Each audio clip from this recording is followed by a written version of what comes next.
They are very powerful countries. अगर मैं अभी आपसे पूछूं कि भारत की जो प्रेजेंट सिचुएशन है कि हम इतने पिछड़े हैं दुनिया में, इतने ज्यादा भी नहीं है। अब तो इमरान खान साहब भी तारीफ कर रहे हैं और ये बड़ी डेवलपमेंट है हमारी, मतलब इससे बड़ी अचीवमेंट तो हो ही नहीं सकती। पता नहीं प्रेम से कर रहे हैं या डर के कर रहे हैं, लेकिन कर रहे हैं। तो किसी भी कंट्री की बैंकिंग सिस्टम और इंडस्ट्रियल सेक्टर अगर मजबूत होगा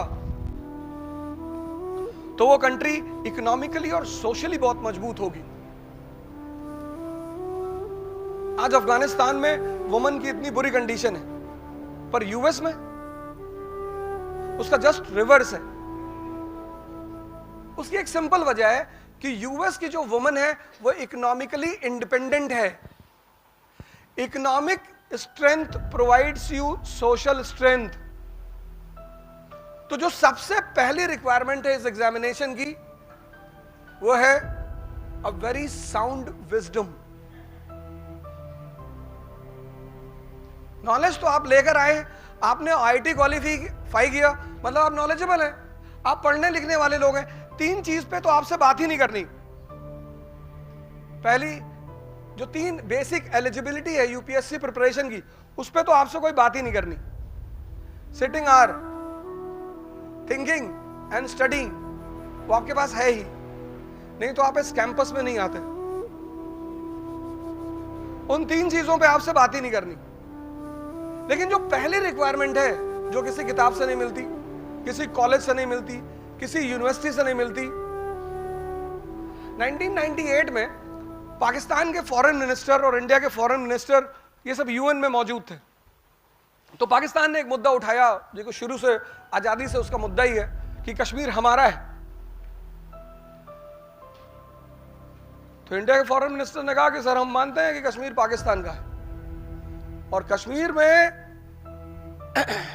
बहुत पहले जब ऋषि कश्यप हुआ करते थे एंशिएंट पीरियड में, तो वो डल झील पे नहा रहे थे और ये पाकिस्तानी उनका कपड़ा उठा के भाग गए।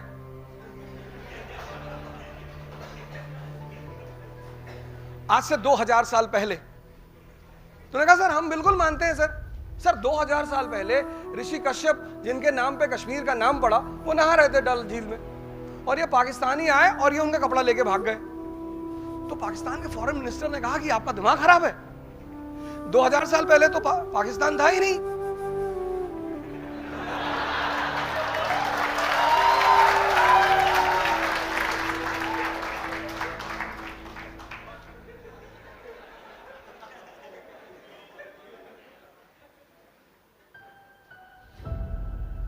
बोले 2000 साल पहले पाकिस्तान था ही नहीं। तो बोले चचा जब 2000 साल पहले पाकिस्तान था ही नहीं लेकिन हम थे, तो तुम किस बेसिस पे कश्मीर पे क्लेम करते हो? This is the requirement of bureaucracy, wisdom. ये किसी कॉलेज में नहीं मिलती, नहीं तो सारे अमीर लोग अपने बच्चों को दे देते। अगर चार चीजें बाजार में मिलती तो अमीर हमेशा अमीर रहते और गरीब हमेशा गरीब रहते। उसमें से पहली चीज है विजडम।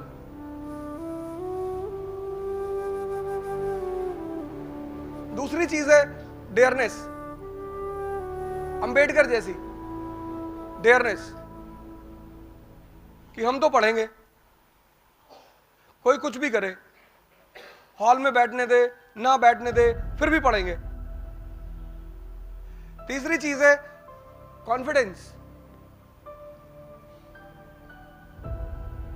मिसबाहुल हक जैसा नहीं,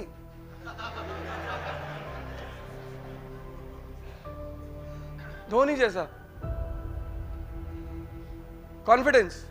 और चौथी चीज है एंथुसियाज्म। ये चार चीजें हैं और अगर ये चार चीजें आपके पास हैं और जिनके पास एक भी रही उसकी कोई ना कोई पोजीशन दुनिया में जरूर रही, और जिसके पास चारों रही उन्होंने तो उंगली उठाई और आसमान। तो पहली रिक्वायरमेंट, जो पहली चीज और विजडम डेवलप करने का सबसे आसान तरीका, सबसे आसान, सिर्फ नहीं आसान, सबसे आसान तरीका है एजुकेशन। इसका मतलब यह नहीं कि जो एजुकेटेड नहीं है उनके पास विजडम नहीं है। ऐसे बड़े सारे लोग हिस्ट्री में हैं। कबीर एक आदमी आया, उनसे कहा कि साहब शादी करनी चाहिए या नहीं करनी चाहिए? बोले कल आना फिर बताएंगे।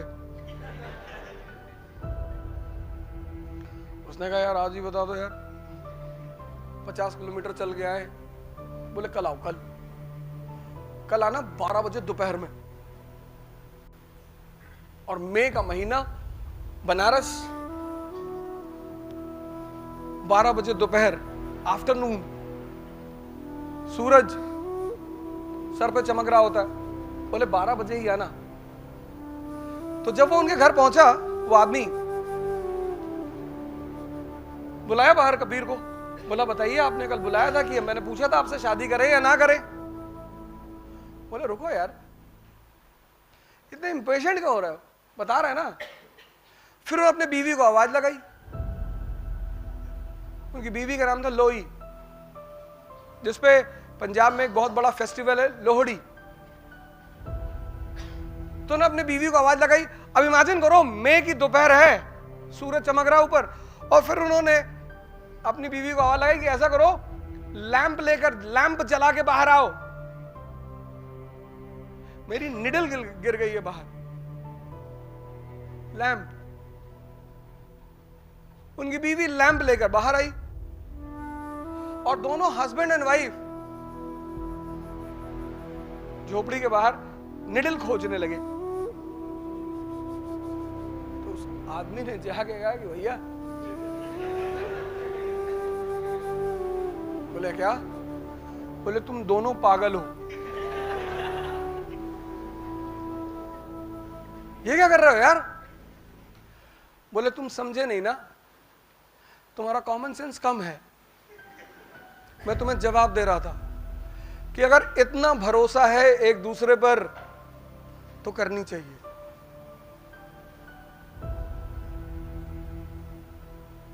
विजडम, राजशाही का पहला सिद्धांत है विजडम, किंगशिप का, एरिस्टोक्रेसी का।